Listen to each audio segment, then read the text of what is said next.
These are the best highlights from the matchup between T1 and Top Esports during the grand finals of the 2024 Esports World Cup. So far, it is control here for Top Esports, as now Faker is looking for a solo kill. He flashes over the damage of the rocket jump, and now the minions are doing so much work. Blood picked up with the help of his friends, and Cream on the board so early. We had a trying to get back some control, but you can see the gold lead starting to stack up as the magical journey is very short. Cosmic Binding's going to come through still. The flash forward, and TN is going to help Mako try and lock down this kill onto the bar. There's the last auto, and there's the second kill for Top Esports. So much value coming out, and now Guma is in so much trouble. He has sums, but no one there to help him. This is a really easy dive. Well, let's see what they can actually do here, how clean it's going to be as he dashes through the turret. Mako tanks it up, and it is absolutely free here for Top Esports, picking up their... Already puts Tristana in a great spot, and this puts a lot more pressure on T1 for the second one. Owner coming over here now, Faker rushing over as fast as he can, potentially to help contest this, but with the Renekton so close by, it's going to be tough. Looking for a smite. Yeah, Tian moving in. There is the smite, so Owner is going to pick up one of them. 369 getting in here. There's the grasping roots as Daisy pops up. And she is going to help out taking this final grub. That is going to be that, 2-1. So T1 at least managed to get that boost of experience there by taking one of the grubs. They can move towards that dragon. They obviously lost out when it came to the grubs overall. And with this pressure, you can see bot and mid. They're going to try and make a gank happen though. Yeah, Carrier comes on over with the magical journey, flashes through the Winter's Bite as now Jackie Love's in so much trouble. Gumayushi's gonna pick up the first one for T1, and that's exactly who you want the money going to. As now Tien looking to try and answer as Faker under his inner turret. That's a very optimistic gank, but they're still going to get so much free time with this outer. They want to get something out of it. Unfortunately, Daisy not going to have the same explosive impact as the ult coming out from Owner. That's how you want to use that. Meanwhile, Faker... yeah, Arrow comes in. Owner is going to turn up, though. They do manage to get the plants out as Cream. He's slowed down, but he's out of turret range, and that is going to be the successful kill onto Faker. With just the cost of maybe a plate and some minions, but going down eventually there. And yes, it's a massive farm lead for Owner, but we saw this against Genji when Tian was playing this Ivern. It doesn't matter how far behind you fall. Game goes on.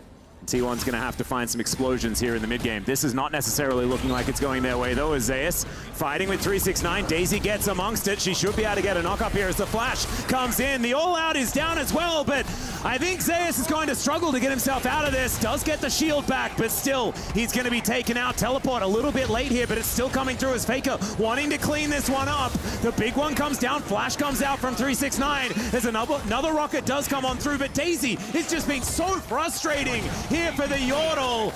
Does get the 50 gold, but Tien is still chasing after him. A few more autos. There's the flash. Phosphorus bomb, and it doesn't matter. Tien just gets it. Man, the power of Daisy in that skirmish, and it's just so frustrating to deal with. The constant damage, blocking, managed to survive and get away. And this turret mid? With the red just orders down, and yeah, red is, mid lane is doomed as well. 2 turrets, 2 teleports, a kill in the top lane, in with the all out, but just ends up getting chunked down. 369, so much damage output, and then Faker coming in with a late teleport here. It's so late that 369 can then flash this and look. Could be an avenue in some of these fights if the Tempered Fates are good, because they can really disrupt, allow that Zeri to start to get going, and maybe that's the opportunity. The thing is, I don't know whether they're ever going to get to team fights. You're exactly right, Wolf. Like, he's just destroying all these turrets. It's a second turret. He picked up so many plates. He just cashed out a Cole. He's got unlimited money at 14 minutes into the game as the plates fall. He doesn't care. 100 gold. Yeah. Then now Zeus isolated here. Faker has to come over. Yeah, meanwhile under the bottom side, it is going to be 369. Oh, he catches the arrow, and Jackie Love is able to take down Owner from downtown. Oh, that's just unfair. They're still able to keep pushing forward, but that is damage done.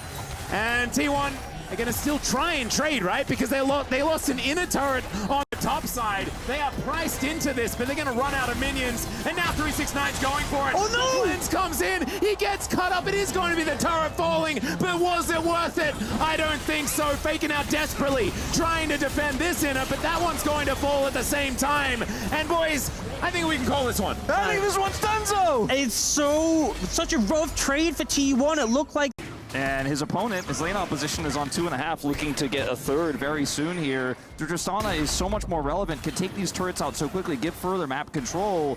And it's a product of the draft, but it's a product of Top Esports just getting these early leads, being so proactive with it. I mean, this was a great draft, we all agreed, but we didn't think it was going to be this one-sided with it. Nearly 6,000 gold, the advantage here at 16 minutes. Yeah, I mean, loaded it. And the fact that the Tristan is so strong and the Ivan has a lot of gold. Now, they are looking for 369 on the top side, but the wave's gone. Yep, that's it's a lot of people up here. And the Crocodile, like you say, doesn't have a lot of minions to contend with, but there is Shelly that's going to pop her way in. An arrow is going to sail by as the Magical Journey is going to be there. Carrier gets his way out with the Magical Journey, but meanwhile, on the other side of the map, Zeus is getting the same treatment. He does have access to his all-out as Tien looks to try and get him. There's the kill in the 1v3. The man still got it as he dashes over the wall. Still, Cream's got a rocket jump. He'll be able to follow it up. Bottom lane, and a 1-0 in top.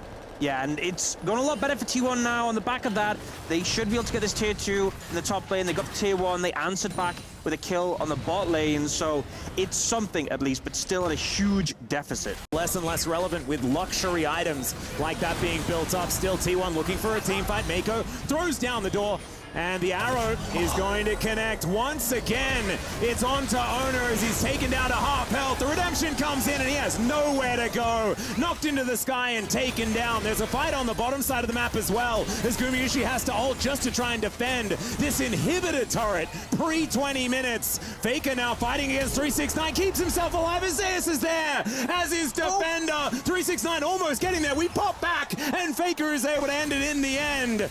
Still, that was real dicey, and they had to invest As well, in this game as a Corki, into a Braum, into an Ivan, so much of your damage can be blocked. Oh, there's a Tempered Fate, though. They're going to look to see whether they can grab themselves a pick. The Extended Beam comes in, but Jackie Love just flashes away. The arrow comes through, and Zeus is the one taking all of the fire. Generally, that's an okay thing for the tank, but they have so much damage that he just melts. And now Top Esports freely move over towards a 32nd-old Baron. We've seen what Carrier can do to turn these games around, but unfortunately this time on the bar, they catch Jackie Love, but the follow-up damage isn't there. All he has to do is flash away. Top Esports complete control here. Yep, Baron is going to be secured. They might be able to get themselves a little bit of a kill off the back end, but it's not even going to happen. T1 needing everyone alive so that... Real chance there to finish him off, and now Top Esports, Baron in hand, getting their third dragon, one away from Soul. Everything's going in their favor. Yep, I think we knew that T1 weren't going to be able to contest for this dragon. Baron then going to be utilized. Defend. Yeah, and look at these explosive charges. So much damage onto this turret. It is just gone. Nothing that T1 can do. They have to completely pull the trigger and fully commit to a fight if they want to try and stop this, as the arrow is going to be carried alongside the Valkyrie, and that will allow Faker to keep himself alive there. But I don't think they're going to stop. This siege is going to continue forward, and they can do so comfortably with the fact that Cream is so huge, and Tien can give him those little pockets of safety with these brushes. And oh my goodness, the explosive damage is absurd. Jackie Love is going to tank the Tempered Fate and isn't too worried about it. Now Nexus turrets are just falling left, right, and center. Only one remaining here as Top Esports, an absolute statement here in game number 1. Here's that last-ditch effort for T1, but it is too little, and it is going to be too late as Top Esports, they should make quick work of this last remaining turret and then get to work on the Nexus.